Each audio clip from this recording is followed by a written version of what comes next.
بسم اللہ الرحمن الرحیم۔ محاضرات قرآنی کا یہ آج ہمارا 5واں خطبہ ہے۔ اس خطبہ میں ضرورت تفسیر کے بارے میں گفتگو ہوگی، اسی طرح تفسیر کی اہمیت کے بارے میں، تفسیر کا لغوی اصطلاحی معنی، تفسیر و تعویل میں فرق کیا ہے، تفسیر کے ماخذ و مصادر اور اسرائیلیات سے کیا مراد ہے، ان کی کتنی قسمیں ہیں، یہ سب ہم آج کے خطبے میں پڑھیں گے۔ گزشتہ جو 4 خطبے تھے ان میں قرآن مجید کے بارے میں ہم تفصیل سے پڑھے ہیں۔ قرآن مجید اسلامی معاشرہ میں تمام اصولوں اور معاشرتی قوانین کا اولین ماخذ ہے۔ فقہ ہو، اصول فقہ ہو، جو بھی ہو، سب سے پہلا ماخذ جو ہے، بنیادی کتاب مسلمانوں کے لیے وہ قرآن مجید ہے۔ اسلامی ریاست میں یہ کتاب برتر قانون اور دستور العمل کی حیثیت رکھتی ہے۔ اب اس کتاب سے رہنمائی حاصل کرنے کے لیے، اس کو سمجھنے کے لیے ان اصول و قواعد کی پابندی لازم ہے جو رسول اللہ صلی اللہ علیہ وسلم کے زمانہ سے اس کتاب کی تشریح و تفسیر کے لیے موجود ہیں۔ آپ سب جانتے ہیں، دنیا کی کوئی بھی کتاب ہو قانون کی، اگر اس قانون کی تشریح، اس قانون کی وضاحت ہر شخص اپنے طریقے سے کرے تو اس کتاب کی کوئی حیثیت باقی نہیں رہتی۔ دنیا کی ہر ترقی یافتہ تہذیب میں کسی بھی قانون کی تشریح و تعبیر کے لیے کچھ اصول مقرر ہیں۔ اگر انہی اصولوں کے مطابق تفسیر یا تشریح کی جائے وہ قابل قبول ہے، ورنہ نہیں۔ اسی طرح یہ جو قرآن مجید ہے، یہ جو کتاب ہے، اگر اس کتاب میں بھی من مانی تعویلات شروع کر دی جائیں تو پھر یہ کتاب ہدایت گمراہی کا ذریعہ بھی بن سکتی ہے۔ خود قرآن مجید میں اللہ رب العزت نے فرمایا، یضل بہ کثیرا ویہدی بہ کثیرا، کہ بہت سے لوگ اس سے گمراہ ہوتے ہیں۔ آپ غور کریں، گمراہوں کا تذکرہ پہلے ہے، یضل بہ کثیرا، کہ اس کے ذریعے بہت سارے لوگ جو ہیں وہ گمراہ ہو جاتے ہیں، ویہدی بہ کثیرا، اور بہت سارے لوگ ہدایت پر آ جاتے ہیں۔ اب جو گمراہ ہوتے ہیں یہ وہی لوگ ہیں جو من مانی تشریحات کرتے ہیں، اپنے عقائد و نظریات کو قرآن کے تابع بنانے کے بجائے قرآن مجید کو اپنے عقائد و نظریات کے تابع بنانے کی کوشش کرتے ہیں، نتیجتاً وہ سیدھے راستے سے بھٹک جاتے ہیں۔ آپ صلی اللہ علیہ وسلم کا فرمان بھی موجود ہے۔ آپ صلی اللہ علیہ وسلم نے فرمایا، جس نے قرآن مجید کے بارے میں محض اپنی ذاتی رائے اور اپنی عقل کی بنیاد پر کوئی بات کی، اسے چاہیے کہ وہ اپنا ٹھکانہ جہنم میں بنا لے۔ یعنی قواعد، اصول و ضوابط سے ہٹ کر جس نے کوئی بات اس کتاب کی طرف منسوب کی تو اس کا ٹھکانہ جہنم ہے۔ اس انجام بد سے بچنے کے لیے اہل علم نے دور صحابہ سے لے کر آج تک اس کا اہتمام کیا ہے کہ جس طرح قرآن مجید کے الفاظ، متن قرآن محفوظ ہے، اسی طریقے سے قرآن مجید کے معانی و مفاہیم، پیغام اور مطالب کی اصلیت اور تسلسل کو برقرار رکھنے کے لیے اور گمراہیوں کے راستے کو بند کرنے کے لیے علم تفسیر کی ضرورت پیش آئی ہے۔ تو یہ تو علم تفسیر کی ضرورت و اہمیت کے بارے میں مختصر گفتگو ہو گئی ہے۔ قرآن کے متن کی طرح قرآن مجید کے معانی جو ہیں وہ بھی محفوظ ہیں۔ یعنی جیسے الفاظ محفوظ ہیں، اسی طریقے سے اس کے معانی اور مطالب بھی محفوظ ہیں، لیکن یہ دو طرح سے محفوظ کیے گئے ہیں۔ حفاظت کا ایک ذریعہ تو آپ صلی اللہ علیہ وسلم نے اپنی زبان مبارک سے اور اپنے طرز عمل سے اس طرح وضاحت اور اس کی تشریح کر دی ہے کہ اب وہ اسلامی معاشرے کا جز ہیں، وہ ملت اسلامیہ کے جسد اجتماعی کا جز ہیں، ان سے کسی صورت میں بھی ان کو جدا نہیں کیا جا سکتا۔ مثلا قرآن میں ہے اقیم الصلاۃ، اب اس کی تشریح رسول اللہ صلی اللہ علیہ وسلم نے اپنے عمل سے اس طریقے سے کی ہے کہ ہر مسلمان کو اس کے بارے میں پتہ ہے کہ یہاں نماز پڑھنے کا حکم دیا جا رہا ہے، جو ایک مخصوص عمل کا نام ہے، اس میں اتنی رکھتے ہیں، اس وقت یہ نماز ہے، اب ظہر ہے، اب عصر ہے، اب مغرب ہے۔ اسی طریقے سے اب اس کو سمجھنے کے لیے کسی قاعدے کی، کسی اصول کی، کسی کتاب کی ضرورت نہیں ہے، کیونکہ یہ اسلامی معاشرے کا حصہ ہے۔ تو اقیم الصلاۃ کی تفسیر و تشریح آپ صلی اللہ علیہ وسلم نے اپنے عمل سے اس طریقے سے کر دی ہے۔ اب یہاں کسی قسم کے شک و شبہ یا شک کی کوئی گنجائش، گمان کی کوئی گنجائش باقی نہیں ہے، اور یہ بھی اسی طرح قطعی اور یقینی ہے جس طریقے سے قرآن مجید قطعی اور یقینی ہے۔ روزہ کیسے رکھا جائے گا؟ قرآن میں جو روزہ رکھنے کا حکم ہے، آپ صلی اللہ علیہ وسلم نے اس کو اسلامی معاشرے میں اس طریقے سے رائج کیا کہ ہر کسی کو پتہ ہے، لیکن ایک حصہ قرآن مجید کا وہ ہے جس کو سمجھنے کے لیے تعبیر اور تشریح کی ضرورت پڑتی ہے۔ اس تعبیر و تشریح کے لیے کچھ اصول ہیں جن کی پابندی ہر شخص کو کرنی پڑے گی۔ جو بھی قرآن مجید کی تفسیر اور تشریح کرنا چاہتا ہے، ان اصولوں اور مجموعے کے استعمال کرنے کو علم تفسیر کہا جاتا ہے۔ اب علم تفسیر کے جو بنیادی قواعد ہیں وہ کون سے ہیں؟ تو علم تفسیر کے کچھ بنیادی قواعد تو وہ ہیں جو خود ہمیں قرآن مجید سے معلوم ہوتے ہیں۔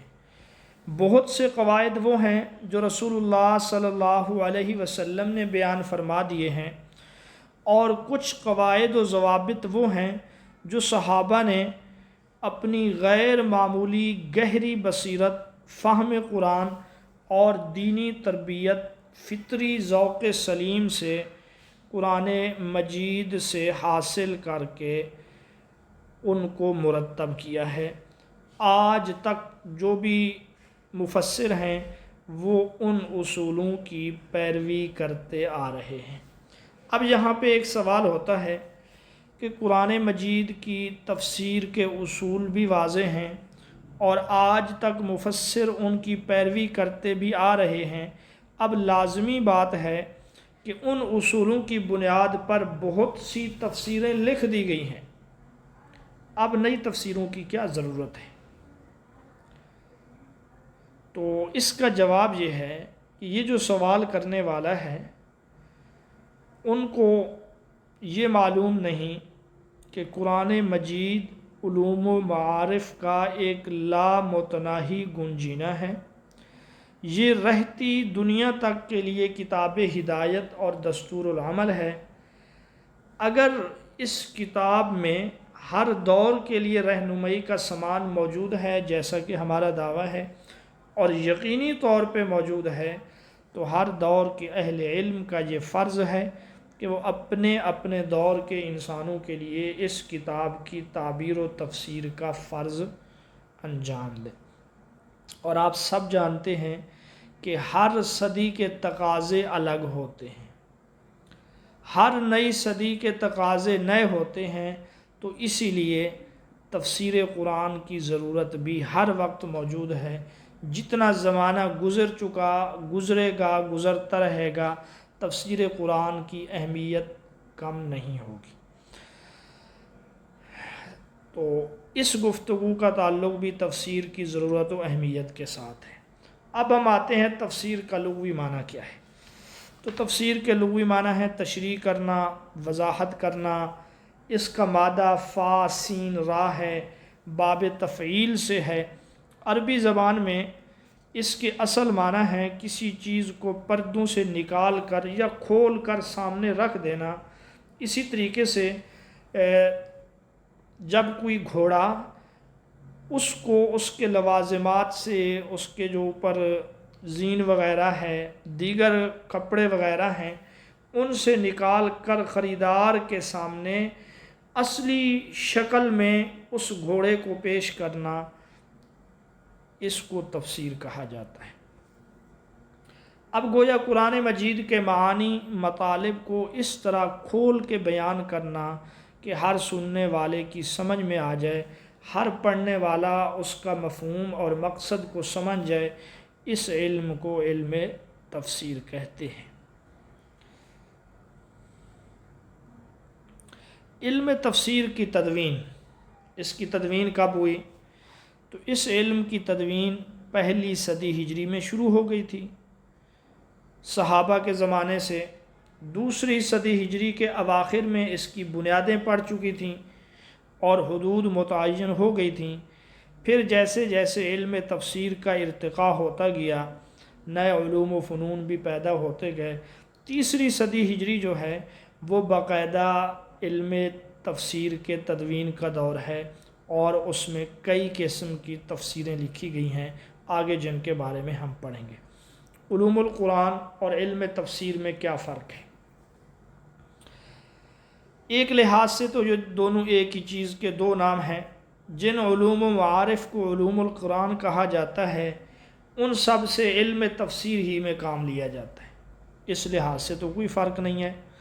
لیکن ایک لحاظ سے یہ دونوں الگ ہیں، وہ یہ کہ علوم القرآن تفسیر میں کام آنے والے آلات و ذرائع ہیں، اور تفسیر خود عمل کا نام ہے، یعنی وہ عمل جس کی روح سے قواعد اور اصول تفسیر کا انطباق کر کے قرآن مجید کے معنی دریافت کیے جاتے ہیں، وہ عمل تو تفسیر ہے، لیکن جن ذرائع کو استعمال کیا جاتا ہے ان ذرائع کو علوم القرآن کہا جاتا ہے۔ تفسیر و تعویل میں کیا فرق ہے؟ سب سے پہلے ہم تعویل کا معنی جانیں گے۔ باب تفعیل سے یہ مصدر ہے، اس کا لغوی معنی ہے لوٹنا، رجوع کرنا۔ کسی لفظ کی تفسیر و تعبیر کو اس کے فوری ظاہری معنوں سے ہٹا کر کسی اور معنی کی طرف لوٹانا، یا بالفاظ دیگر متبادر معنی سے، یہ متبادر ہے، متبادل نہیں ہے، متبادر معنی سے، متبادر وہ کہ جو ظاہر ہو، لفظ کی حقیقی معنی اور مراد کی طرف لوٹانا، یہ تعویل کہلاتا ہے۔ قرآن میں تعویل کا لفظ کافی جگہوں پہ استعمال ہوا۔ ایک جگہ پہ کسی کام کی عاقبت یا انجام کار کے لیے بھی استعمال ہوا ہے، جیسے حل ینظرون الا تعویلا، سورۃ اعراف میں ہے کہ کافر جو ہیں وہ صرف انجام کے انتظار میں ہیں، وہ یہ چاہتے ہیں کسی طریقے سے انجام ظاہر ہو، تو تعویل اس معنی میں بھی استعمال ہوا ہے۔ کسی مبہم اور غیر واضح چیز کا مطلب بیان کرنے کو بھی عربی زبان میں تعویل کہتے ہیں، جیسے خواب کی تعبیر کے بارے میں ہے۔ اب خواب جو ہے مبہم ہوتے ہیں۔ حضرت یوسف علیہ السلام کے واقعے میں ہے ھذا تعویل رؤیای من قبل، کہ یہ میرے خواب کی تعبیر ہے، یعنی وہ ایک خواب جو پہلے مبہم تھا اب یہ اس کی تعبیر ہے۔ اب ہم فرق کی طرف آتے ہیں۔ متقدمین کے نزدیک تفسیر اور تعویل میں کوئی فرق نہیں ہے، چنانچہ امام طبری رحمۃ اللہ علیہ جہاں بھی تفسیر کا لفظ تفسیر کرنا چاہتے ہیں تو اس کے لیے تعویل کا لفظ بولتے ہیں۔ وہ کہتے ہیں القول فی تعویل ھذہ الآیہ، کہ اس آیت کی تفسیر میں یہ قول ہے، تو گویا کہ وہ تعویل اور تفسیر کو ہم مانا لیتے ہیں۔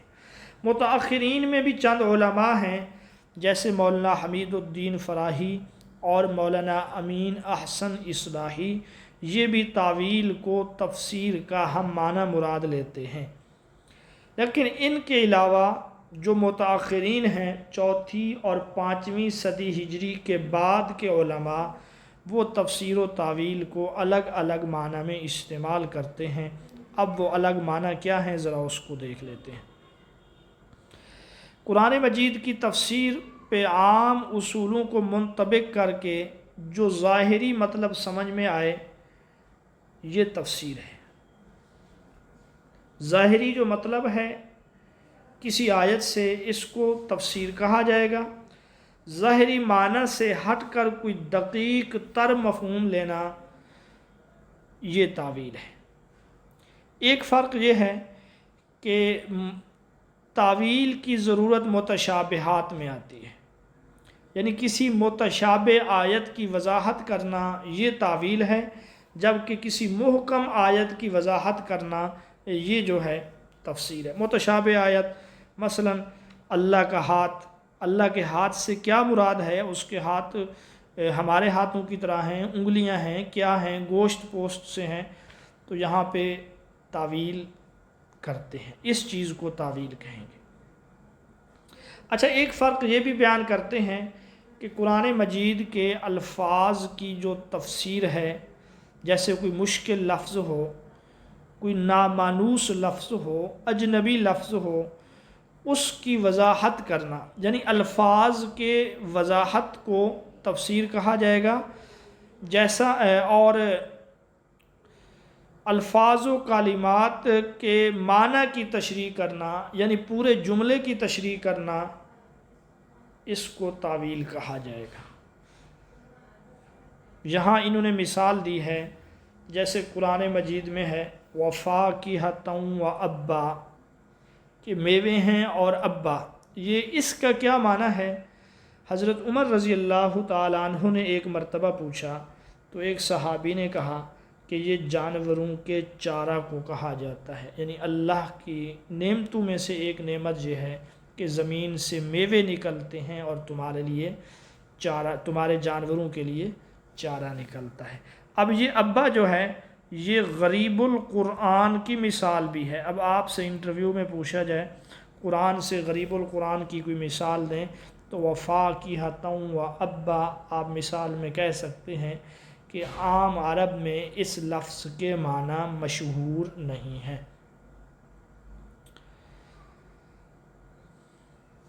ایک فرق یہ بھی بیان کرتے ہیں تفسیر و تاویل میں کہ قرآن مجید کی وضاحت جو تفسیر کے ذریعے ہو، آیت کا مفہوم جب تفسیر کے ذریعے متعین ہو تو وہ یقینی اور قطعی ہے، جبکہ جو مفہوم تاویل کے ذریعے متعین ہو وہ ظنی ہوتا ہے۔ یہ کچھ فرق ہیں تفسیر و تاویل میں۔ اس کے علاوہ آپ دیگر کتابوں میں بھی فرق پڑھ آئے ہیں، جہاں سے بھی آپ یاد رکھنا چاہیں یاد رکھ سکتے ہیں۔ علم تفسیر کی جو اصطلاحی تعریف ہے، علامہ بدر الدین زرکشی رحمۃ اللہ علیہ نے اس کی تعریف کی، ہوا علم یفہم بہ کتاب اللہ المنزل علی نبیہ محمد صلی اللہ علیہ وسلم و بیان معانیہ و استخراج احکامہ و حکمہ، کہ علم تفسیر وہ علم ہے جس کی مدد سے آپ صلی اللہ علیہ وسلم پر نازل ہونے والی کتاب کو سمجھا جائے، اس کے معنی و مطالب کی وضاحت کی جائے اور اس کے احکام اور حکمتوں کا پتہ چلایا جائے۔ یہ اس کی اصطلاحی تعریف ہے۔ اب یہاں سے ہمیں پتہ چلتا ہے کہ علم تفسیر میں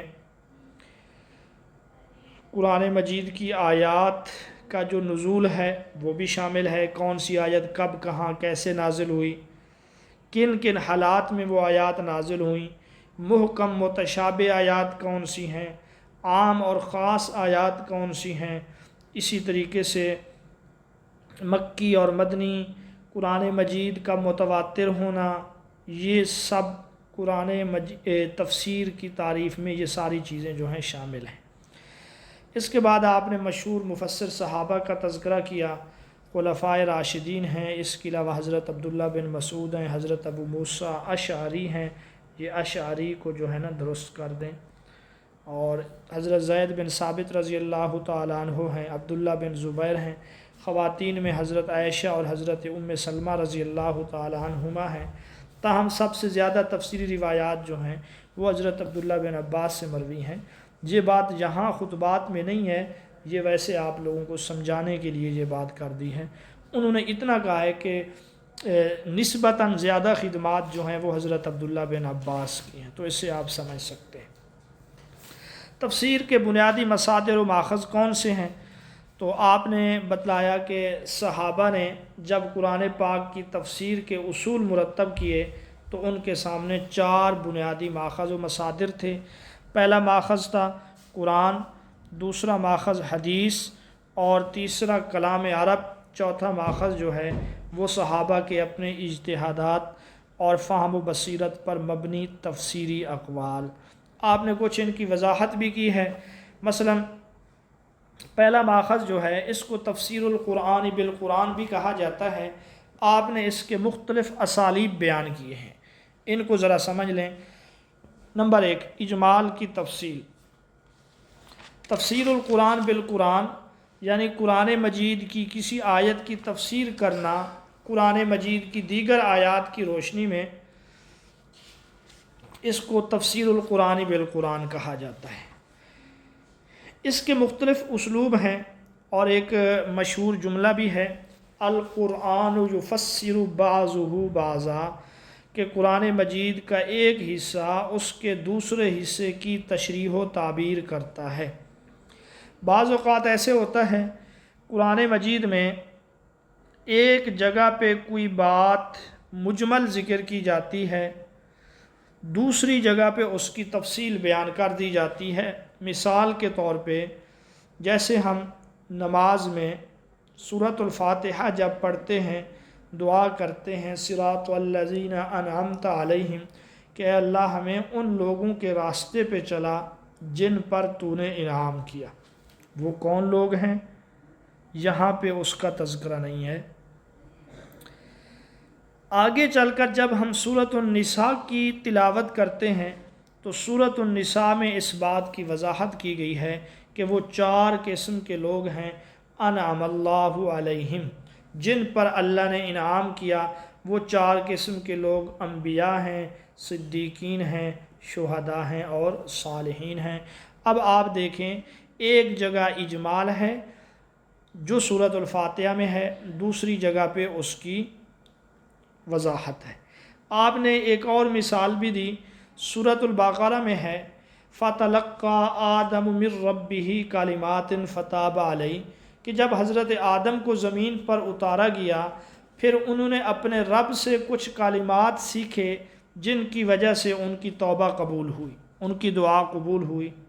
اتنا ہی ذکر ہے کہ کلمات سیکھے، وہ کلمات کون سے تھے اس کی تفصیل نہیں ہے، لیکن جب ہم سورۃ اعراف پڑھتے ہیں تو اس میں وہ تفصیل موجود ہے کہ انہوں نے یہ دعا کی، ربنا ظلمنا انفسنا وان لم تغفر لنا وترحمنا لنکونن من الخاسرین، کہ یہ ہیں وہ الفاظ جن کے ذریعے حضرت آدم نے توبہ کی، اللہ نے ان کی توبہ قبول کر لی۔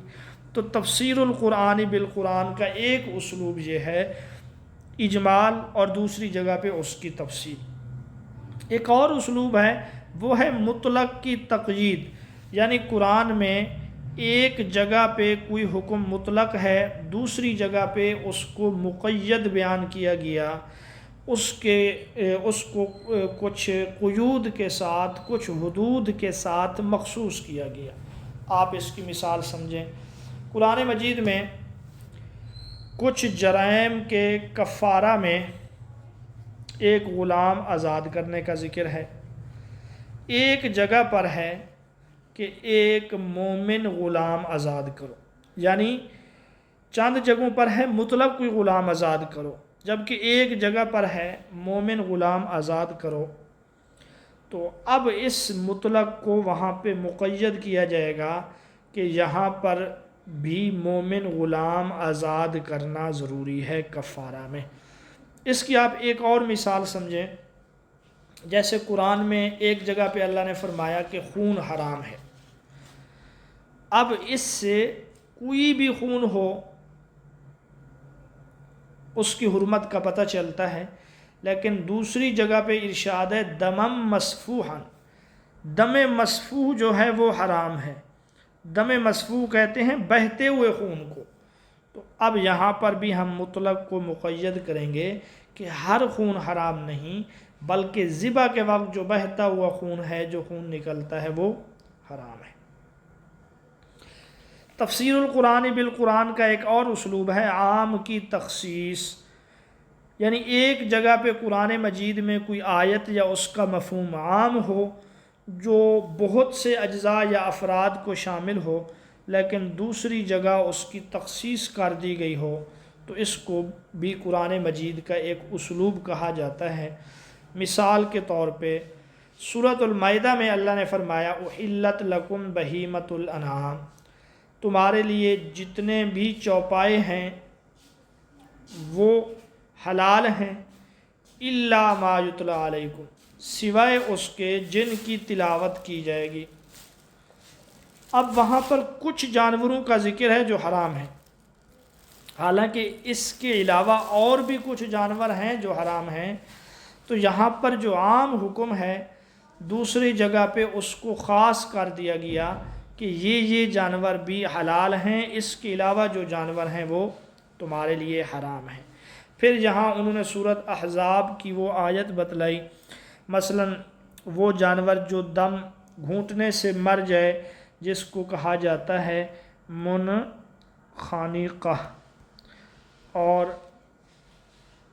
اس کے بعد وہ جانور جو اوپر سے گر کر مر جائے جس کو متردیہ کہا جاتا ہے، پھر وہ جانور ہے جو سینگ لگنے سے مر جائے جس کو نطیحہ کہا جاتا ہے، پھر وہ جانور ہے جو ضرب لگنے سے مر جائے جس کو موقوذہ کہا جاتا ہے، کہ یہ جانور تمہارے لیے حرام ہیں الا یہ کہ تم ان کو کیا کر لو، ذبح کر لو۔ اسی طرح وہ جانور بھی حرام ہے جو کسی غیر اللہ کے نام پہ ذبح کیا گیا ہو، کسی آستانے پر چڑھایا گیا ہو وغیرہ۔ تفسیر القرآن بالقرآن کا ایک اور اسلوب بھی ہے، ایک اور اصول بھی ہے جو صحابہ کرام نے اپنے عمل سے اس کو ثابت کیا، وہ یہ ہے کہ ہر بعد میں آنے والے حکم کو پہلے حکم کو مد نظر رکھ کر دیکھا جائے گا، ہر بعد میں آنے والے حکم کو پہلے والے حکم کی روشنی میں پڑھا جائے گا۔ آج بھی یہی ہے کہ اگر کوئی نیا آرڈر آتا ہے، نیا حکم آتا ہے، تو اس کو پہلے حکم کے تناظر میں دیکھا جائے گا کہ پہلا حکم کیا تھا، دوسرا حکم کیا ہے۔ بھئی اب اس کی جو ہے میں آپ کو مثال سمجھاتا ہوں۔ حضرت عبداللہ بن مسعود رضی اللہ تعالیٰ عنہ سے کسی نے سوال کیا کہ عدت کے بارے میں مختلف آیتیں ہیں اور اس سے مختلف چیزوں کا پتہ چلتا ہے۔ مثال کے طور پہ سورۃ البقرہ میں ہے کہ شوہر فوت ہو جائے تو عورت کی عدت 4 ماہ 10 دن ہے، جبکہ سورۃ الطلاق میں یہ ہے جو عورت حمل والی ہے تو اس کی عدت وضع حمل ہے۔ اب دونوں میں بظاہر تو تضاد ہے کہ اگر عورت حمل سے ہے تو عدت وضع حمل ہے، تو حضرت عبداللہ بن مسعود رضی اللہ تعالیٰ عنہ نے ان کو یہ جواب دیا کہ یہ جو سورۃ الطلاق ہے یہ سورۃ بقرہ کے بعد نازل ہوئی ہے۔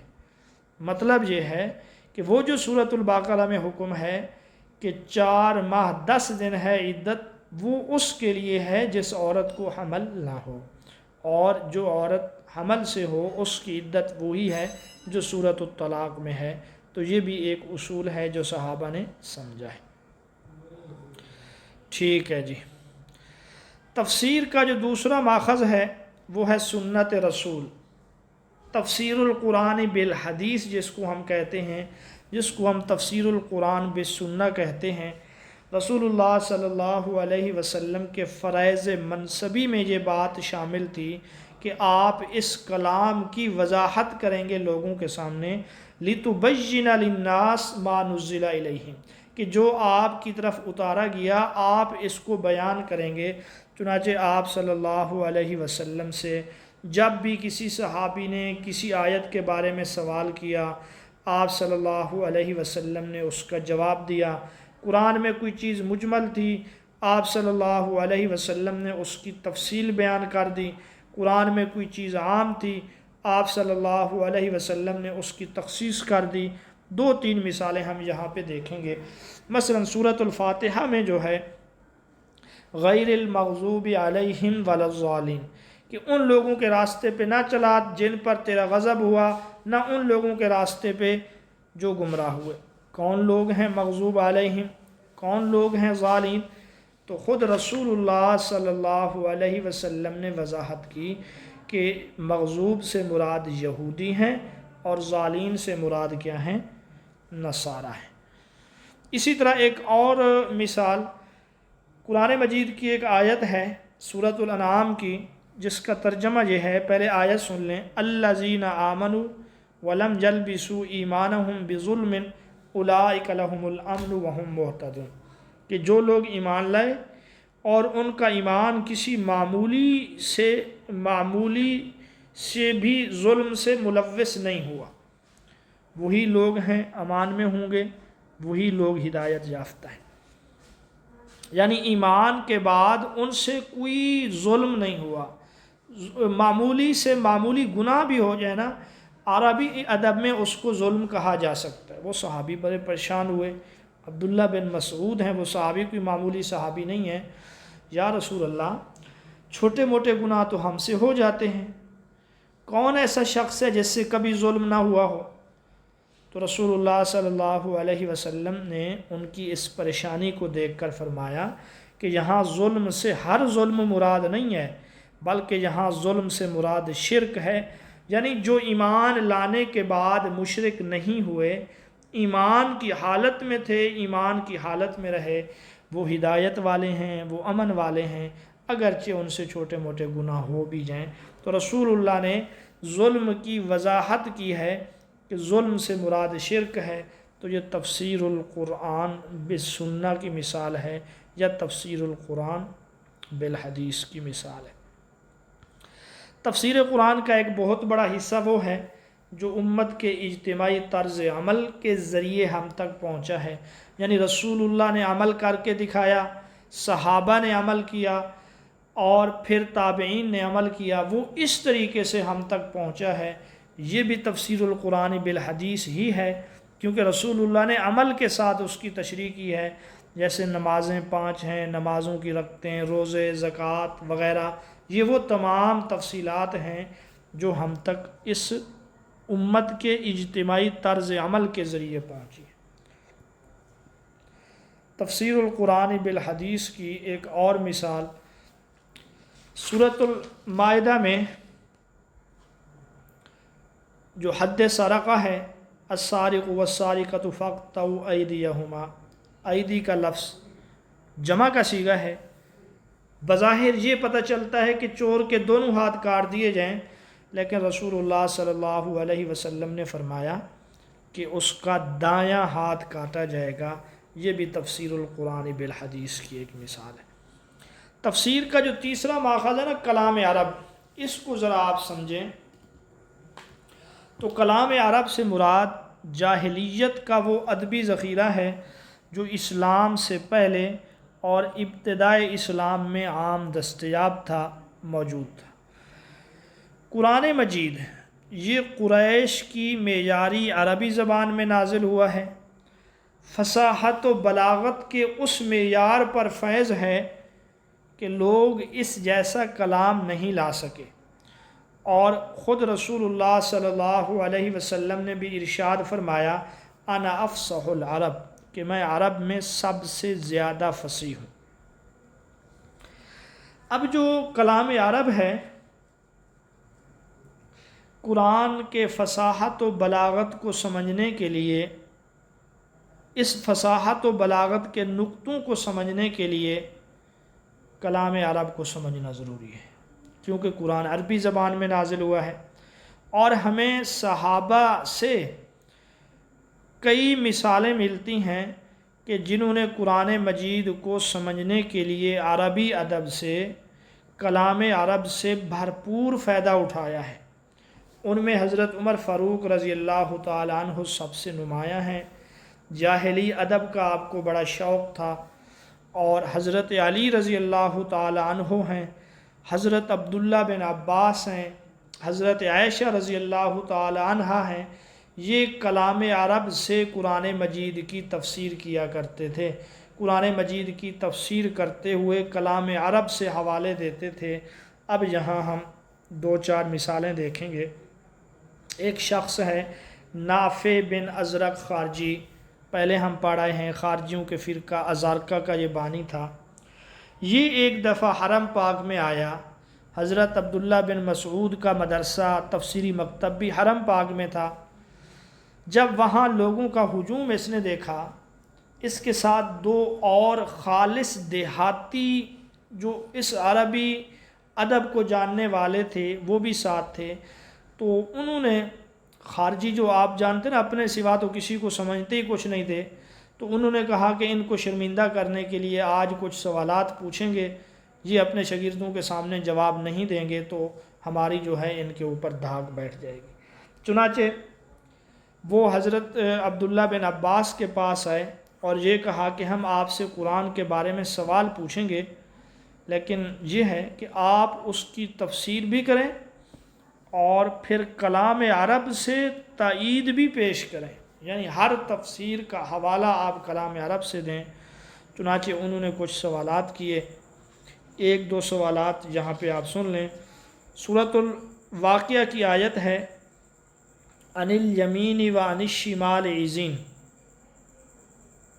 عزین سے کیا مراد ہے یہ انہوں نے پوچھا، تو حضرت عبداللہ بن عباس نے فرمایا اس سے مراد چھوٹے چھوٹے حلقے ہیں۔ عزین جو ہے وہ چھوٹے چھوٹے حلقوں کو کہا جاتا ہے۔ اور پھر انہوں نے ایک شاعر کا حوالہ بھی دیا، فجاؤ یہرعون الیہ حتی یکون حول منبرہ عزینا، کہ وہ دوڑتے ہوئے آتے ہیں اور اس کے منبر کے آس پاس جو ہے چھوٹے چھوٹے حلقے بنا لیتے ہیں۔ بہرحال اسی طریقے سے اس نے کوئی 200 کے قریب سوالات کیے۔ علامہ جلال الدین سیوطی نے 190 سوالات اپنی کتابوں میں ذکر بھی کیے ہیں۔ تو ایک تو یہ مثالیں ہم نے پڑھ لی ہیں۔ بعض اوقات اس سے بھی پیچیدہ مشکل اور مرحلہ آ جاتا ہے، وہ یہ ہے کہ قرآن مجید کی آیات کو سمجھنا بہت مشکل ہو جاتا ہے اگر ہم پورے جاہلی ادب کو، اس کے سسٹم کو نہ دیکھیں۔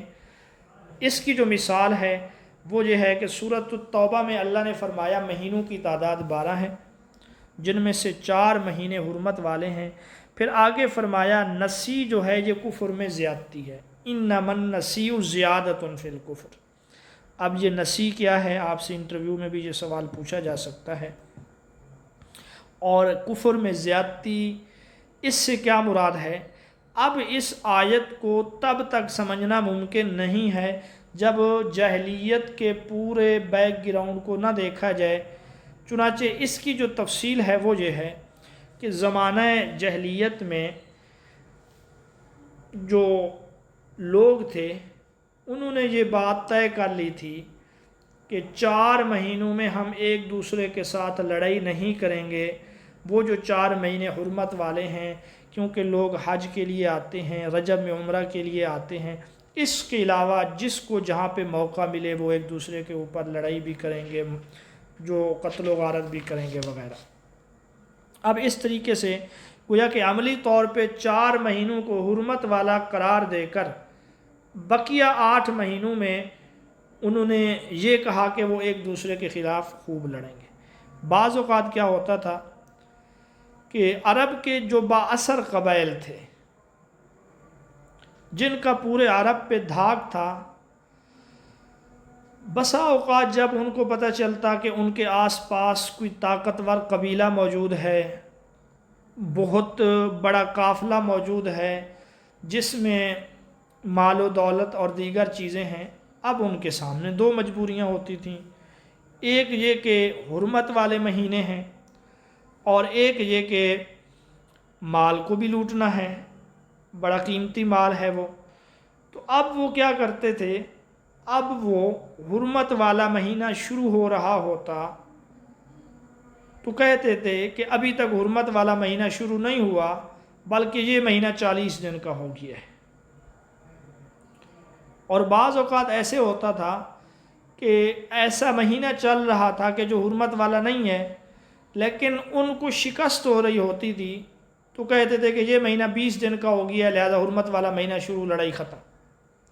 تو اس طریقے سے پورے سسٹم کو جو ہے انہوں نے یرغمال بنایا ہوا تھا۔ اب آپ خود اندازہ کریں کہ جب کبھی مہینہ 40 دن کا ہو جائے، کبھی 20 دن کا ہو جائے، تو حج اپنے موقع پر کیسے ہوگا؟ تو اس چیز کو نسی کہا جاتا ہے۔ تو قرآن میں کہا گیا یہ جو نسی ہے یہ کفر میں بڑھنا ہے۔ اللہ رب العزت نے جب مہینے ایک خاص مقدار میں مقرر کر دیے ہیں، اب ان کو اپنی مرضی سے آگے پیچھے کرنا کہ حج کے دن بھی آگے پیچھے ہو جائیں، یہ نسی ہے اور یہ کفر ہے۔ اب جب تک اس پورے ماحول، اس معاشرے کو نہ سمجھا جاتا، تب تک یہ بات سمجھ میں نہیں آتی تھی۔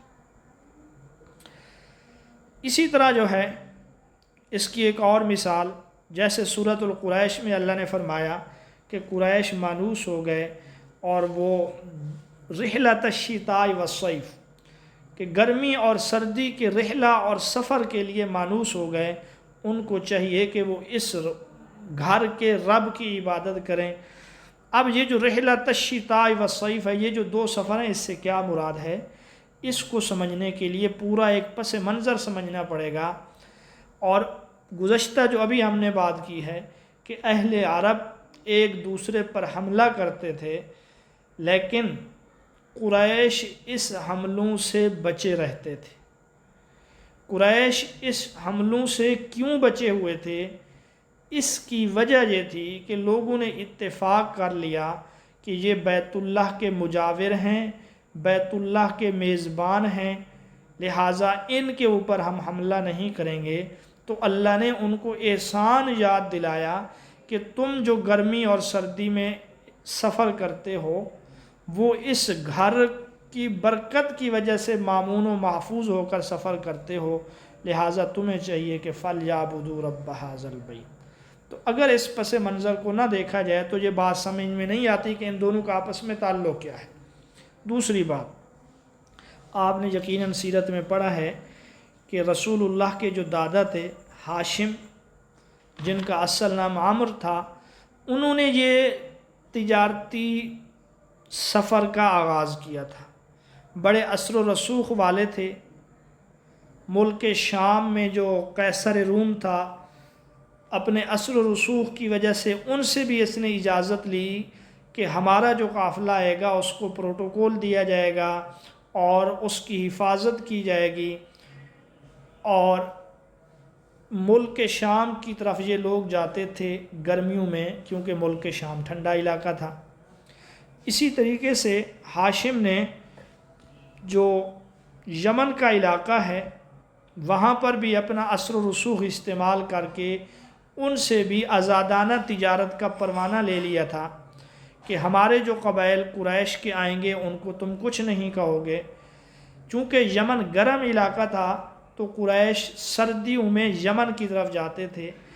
اب جب قریش کو دونوں طرف سے پروانہ امن ملا تو چھوٹے چھوٹے قبائل جو تھے وہ اپنا سرمایہ انہی کے حوالے کر دیتے تھے کہ ہمارے اوپر حملے کا خطرہ ہے، چونکہ تم لوگ حملے سے مامون ہو، لہٰذا ہمارے پیسے سے سرمایہ کرو اور جو نفع ہو اس میں ہمیں شریک کرو۔ تو یہ ایک اللہ رب العزت کی طرف سے ان کے لیے نعمت اور ایک انعام تھا۔ اسی انعام کا تذکرہ کر کے، رحلۃ الشتاء والصیف کا تذکرہ کر کے قریش سے یہ کہا گیا فَلْيَعْبُدُوا رَبَّ هَٰذَا الْبَيْتِ، کہ اس گھر کے رب کی تم کیا کرو؟ عبادت کرو۔ اب دیکھیں کہ رحلۃ الشتاء والصیف 4 لفظ ہیں، 3 ہیں، لیکن ان کو سمجھنے کے لیے کس قدر پیچھے جانا پڑتا ہے، تو اس سے تفسیر کو سمجھنے کے لیے جو کلام عرب یا لغت کی اہمیت ہے وہ آپ کے سامنے بالکل واضح ہے۔ امام مالک رحمۃ اللہ علیہ فرمایا کرتے تھے، اگر میرے پاس کوئی ایسا آدمی لایا گیا جو عربی زبان کی نزاکتوں کو نہیں سمجھتا پھر بھی وہ قرآن مجید کی تفسیر کرتا ہے تو میں اس کو ایسی سزا دوں گا کہ وہ دنیا کے لیے نمونہ اور عبرت بن جائے۔ اس سے بھی یہی معلوم ہوتا ہے کہ قرآن مجید یہ عربی ادب، امام مالک کے نزدیک بھی قرآن فہمی کے لیے عربی ادب اور جہلیت کی اتنی ہی ضرورت ہے کہ وہ اس کے نظر انداز کرنے کو برا بھی سمجھتے ہیں اور فوجداری جرم کا مرتکب بھی سمجھتے ہیں۔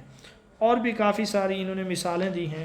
حضرت عبداللہ بن عباس کا قول ہے کہ الشعر دیوان العرب، عربی شاعری جو ہے یہ عربوں کا انسائکلوپیڈیا ہے، لہٰذا اس عربی شاعری کو سیکھو قرآن مجید کو سمجھنے کے لیے۔ تفسیر قرآن کا جو چوتھا ماخذ ہے وہ صحابہ کے اجتہادات اور فہم و بصیرت ہے۔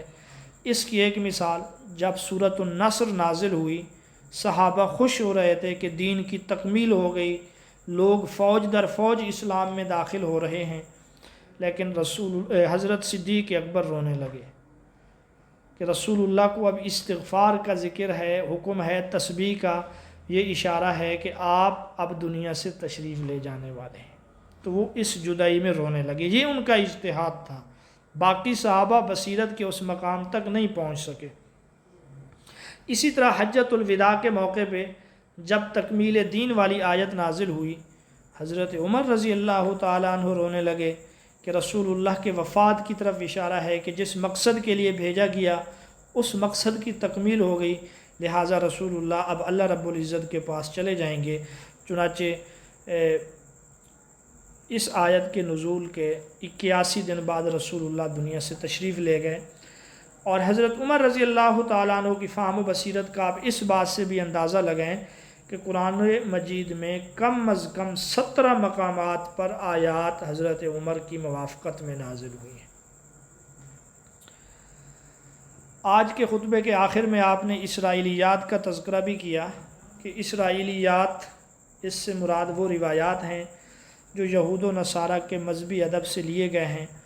کئی دفعہ ہم پڑھ رہے ہیں کہ اسرائیلیات کی 3 قسمیں ہیں یا 3 طرح کی ہیں۔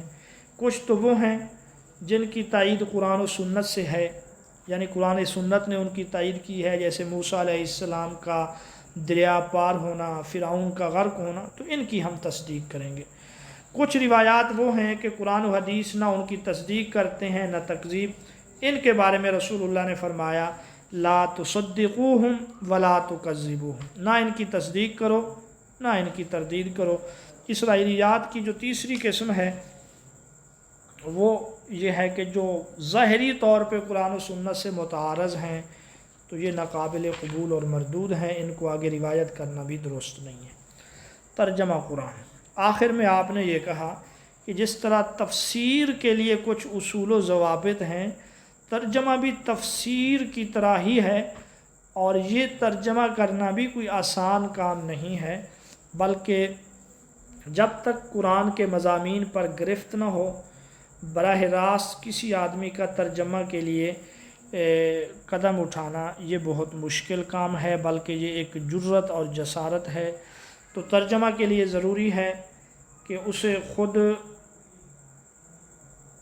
زبان پر عبور ہو، عربی زبان پر عبور ہو، احادیث پر عبور ہو، جس زبان میں وہ ترجمہ کر رہا ہے اس زبان پر اس کو عبور ہو، اور جس زمانے میں جس علاقوں کے لیے علاقے میں بیٹھ کر وہ ترجمہ کر رہا ہے اس زمانے کے محاورے کا علم ہو۔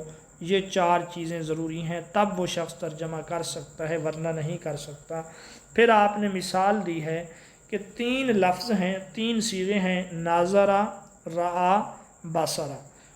اب اردو میں ان کا معنی تو ہے دیکھنا، نظر کا معنی، رعا کا معنی، بصر کا معنی، لیکن ان تینوں کے دیکھنے میں فرق ہے۔ نظر جو ہے وہ اس دیکھنے کو کہتے ہیں کہ محض کسی پر نظر ڈالنا، توجہ ہو یا نہ ہو، سمجھنے کی کوشش نہ کرنا یا فکر نہ کرنا۔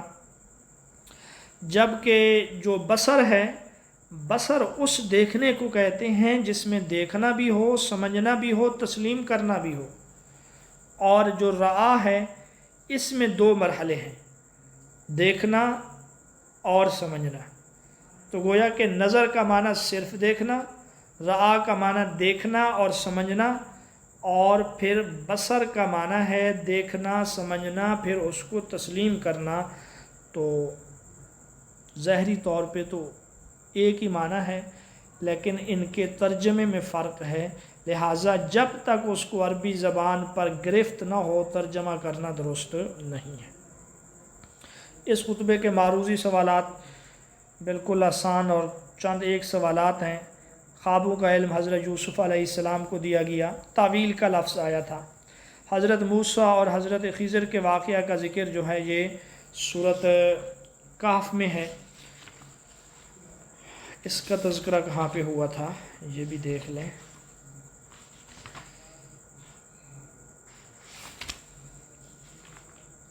اچھا جی، اس کے بعد جو ہے علامہ طبری تفسیر کے لیے تعویل کا لفظ استعمال کرتے ہیں، یہ ابھی ہم پڑھے ہیں۔ البرہان فی علوم القرآن جس سے ہم نے یہ تعریف کی ہے وہ تفسیر کی یہ علامہ بدر الدین عینی رحمۃ اللہ علیہ کی ہے، اور ترجمان القرآن جو ہے یہ حضرت عبداللہ بن عباس کا لقب ہے۔ عن الیمین و عن الشمال، ایزین میں ایزین کے معنی چھوٹے چھوٹے حلقے کے ہیں، یہ بھی پڑھے ہیں۔ اللہ کے نزدیک مہینوں کی تعداد 12 ہے، یہ سورۃ توبہ کی آیت کا مفہوم ہے۔ قریش کے لیے 2 تجارتی سفروں کی بنیاد ہاشم نے ڈالی۔ ہاشم کا معنی ہے چورا چورا کرنا۔ آپ نے قحط کے دنوں میں روٹی کو چورا کر کے سوید بنا کر غریبوں کو نداروں کو کھلایا، جس کی وجہ سے آپ کا لقب پڑ گیا یہ قریش ہاشم۔ ہاشم کا جو اصل نام تھا وہ عامر تھا۔ الشعر دیوان العرب، یہ حضرت عبداللہ بن عباس کا قول ہے۔ دیوان سے مراد بڑا رجسٹر ہوتا ہے جس میں کسی چیز کے بارے میں معلومات لکھی جاتی ہیں۔ بہرحال یہ حضرت عبداللہ بن عباس کا قول ہے۔ تکمیل دین والی آیت کے 81 دن بعد آپ صلی اللہ علیہ وسلم اس دنیا سے رخصت ہو گئے۔ اسرائیلی روایات جو ہیں صحابہ میں سے زیادہ تر حضرت عبداللہ بن سلام سے مروی ہیں۔ آپ نے اسرائیلی روایات کے ضمن میں عہد نامہ قدیم اور عہد نامہ جدید کا تذکرہ بھی کیا تھا۔ تو آپ لکھتے ہیں کہ بائبل یا کتاب مقدس کے 2 حصے ہیں۔ پہلے حصے کو عہد نامہ قدیم کہتے ہیں، اس میں 39 کتب ہیں۔ دوسرے حصے کو عہد نامہ جدید کہتے ہیں، اس میں 27 کتب ہیں۔ عہد نامہ قدیم یہ حضرت عیسیٰ علیہ السلام سے پہلے یہودیوں میں مروج تھا، یعنی یہودی جو ہے نا یہ صرف عہد نامہ قدیم کو مانتے ہیں، اور عہد نامہ جدید میں وہ تحریریں شامل ہیں جو عیسیٰ علیہ السلام کے بعد رائج ہوئیں۔ اس پورے مجموعہ کو مذہبی کتاب کے طور پہ عیسائی مانتے ہیں، یہودی صرف عہد نامہ قدیم کو مانتے ہیں۔ عہد نامہ قدیم کی پہلی 5 کتابیں جو ہیں وہ تورات کہلاتی ہیں۔ تو یہ مختصر سوالات تھے۔ اب وہ حضرت موسیٰ علیہ السلام اور حضرت خضر کا جو واقعہ ہے نا وہ اسرائیلیات کے ضمن میں آیا ہے کہ وہ اسرائیلی روایات جن کی تصدیق قرآن و سنت سے ہو ان کو ہم مانیں گے، جیسے موسیٰ علیہ السلام اور حضرت خضر کے جو 2-3 اسفار ہیں جن کا ذکر قرآن میں بھی ہے اسرائیلی روایات میں بھی ہے، تو ہم ان کو تسلیم کریں گے۔ تو یہ ہمارا آج کا خطبہ تھا۔ کل انشاءاللہ خطبہ نمبر 6 پڑھیں گے۔ آپ میں سے کسی کا کوئی سوال ہو تو آپ پوچھ سکتے ہیں۔